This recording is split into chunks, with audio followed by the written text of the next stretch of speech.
ఏదైతే సర్వేలోనే అన్ని కూడా చెప్పడం జరిగింది. దీన్ని మౌలిక మార్పు చేయాలని ఒక ప్రయత్నం చేయడం జరిగింది.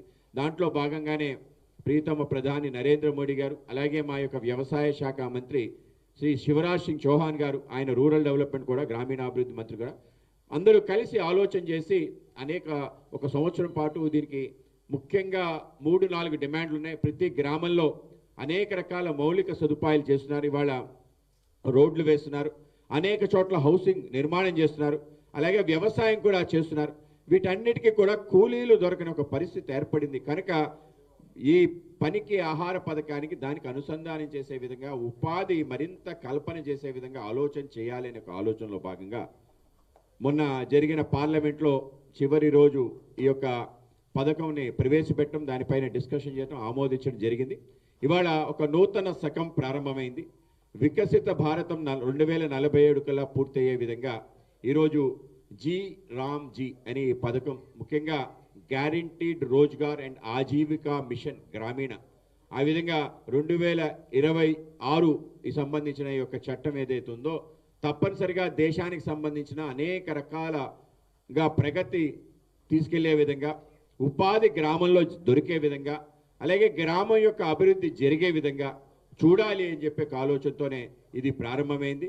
ఇది కేవలం ఉపాధి హామీ పథకమే కాదు, ఇది మొత్తం వికసిత భారతమైన లక్ష్యాన్ని నెరవేర్చే ఒక గొప్ప సంకల్పంగా మనం భావించాలి.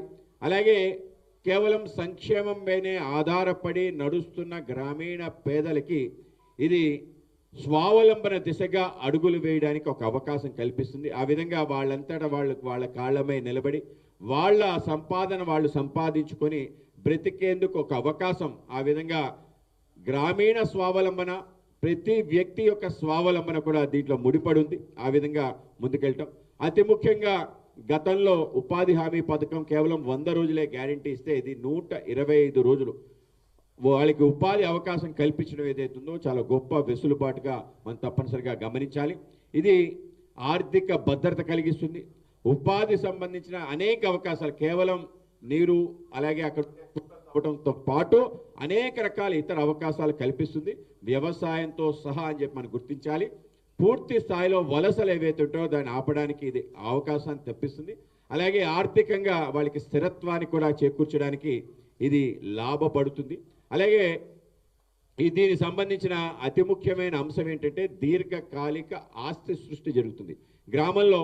కేవలం ఉపాధితో పాటు అభివృద్ధి సంబంధించిన ఏవైతే ఆనవాళ్ళు ఉంటే అవి శాశ్వతంగా నిలుస్తుంది. ఉపాధి కేవలం తాత్కాలికమే, కానీ ఏదైతే ఆస్తి అక్కడ వాళ్ళచే నిర్మించబడుతుందో అది కనిపించేటట్టు, అది పారదర్శకంగా ప్రజలకి చూపించే విధంగా ఉండే విధంగా రోడ్ల నిర్మాణం సంబంధించిన దానికి, భూమి సంబంధించిన అభివృద్ధి, అలాగే నీటి సంరక్షణ సంబంధించిన అంశాలు, అలాగే గ్రామానికి సంబంధించిన రోడ్ల నిర్మాణం, అలాగే గ్రామంలో ఉండే ఏదైతే హౌసింగ్ నిర్మాణం జరుగుతుందో ప్రభుత్వ హౌసింగ్ నిర్మాణం, దాంట్లో కూడా దీన్ని అనుసంధానం చేయటం, అలాగే వ్యవసాయానికి అనుబంధంగా ఉండే మౌలిక సదుపాయాల యొక్క కల్పన, గిడ్డంగుల నిర్మాణం కానీ అనేక రకాల ఇతర అంశాలు ఏవైతే వ్యవసాయానికి ఉన్నాయో వాటన్నిటి నిర్మాణంలో కూడా వీటిని అనుసంధానం చేయడం జరుగుతుంది.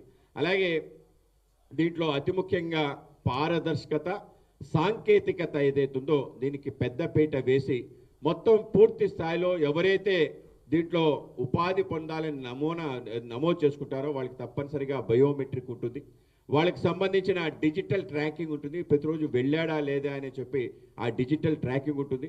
అలాగే వీళ్ళందరికీ సంబంధించిన ఏదైతే జియో ట్యాగింగ్ ఉంటుంది, ఆ విధంగా పని సంబంధించిన ప్రాంతానికి సంబంధించి ఎంత పని జరిగింది అనేది కూడా ఎప్పటికప్పుడు చూడటం. అలాగే ఆధార్ బేస్డ్ వీళ్ళందరినీ కూడా వాళ్ళ ఆధారానికి లింక్ చేసి పనికి ఇవ్వటం, ఎన్ని రోజులు పనికి వెళ్ళాడు, ఎంత పని చేశాడు, దాని ఆధారంగానే తనకి ఉపాధి, దానికి డబ్బులు వచ్చే విధంగా, అలాగే డబ్బులు నేరుగా వాళ్ళ అకౌంట్లోకి వెళ్ళే విధంగా ఆధార్ వాళ్ళ అకౌంట్ని లింక్ చేసి ఆ విధంగా పూర్తి పారదర్శకంగా పని చేసే వ్యక్తి ఈ రెండు కూడా కలిపి ముందుకెళ్ళటం, అలాగే ఎంత అభివృద్ధి చెందిందో దాన్ని కూడా చూడటం, ఆ విధంగా ఒక కొత్త వరవడి ఇవాళ దేశంలో తీసుకురావటం.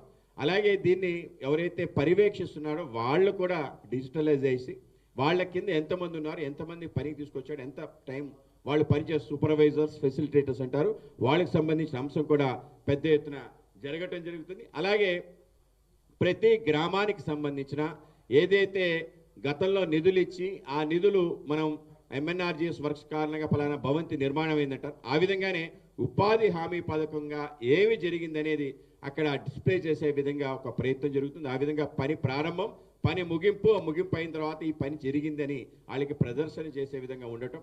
అలాగే ముఖ్యంగా గతంలో కొన్ని సప్లై డిమాండ్ ప్రకారం ఎంత అయితే అంత మీరు